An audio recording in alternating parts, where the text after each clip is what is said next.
Happy Friday, ladies and gentlemen. I made it! But oh my goodness, am I tired.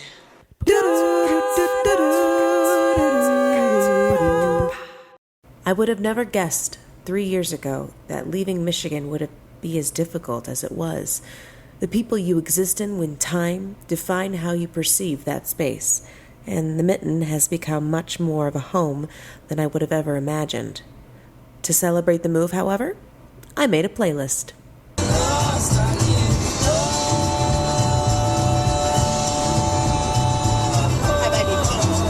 Take good note of my hometown.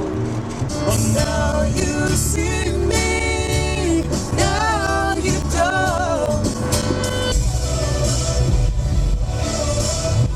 Radioactive, say I'm again. My ego is there. I don't give a Schoenberg.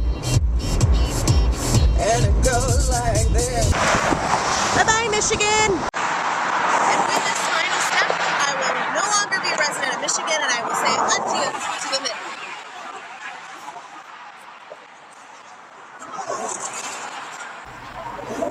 First stop, Chicago, and time with my good friends and their daughter. When with a 2-year-old in Chicago, the Shed Aquarium is an imperative.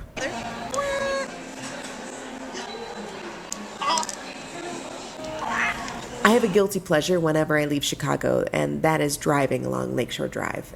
Also, audiobooks.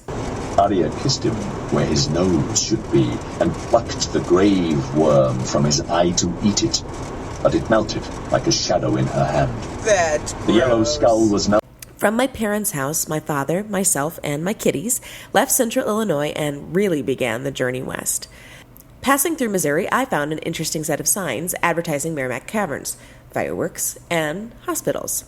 So, when you accidentally cripple yourself from setting off explosives inside a cave, you can quickly get to the hospital.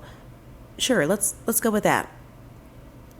At the end of the day, we stopped in Oklahoma City and had a chance to visit the memorial for the bombings that occurred in that city on April 19th, 1995. While I was only in 7th grade at the time, I remember the terror it inspired. The gates of time marked the moment before and after the bombing. The chairs in the middle for each victim, with smaller chairs to denote the children in the daycare. While survivors and responders are also remembered, I was struck by the lone tree that survived the blast.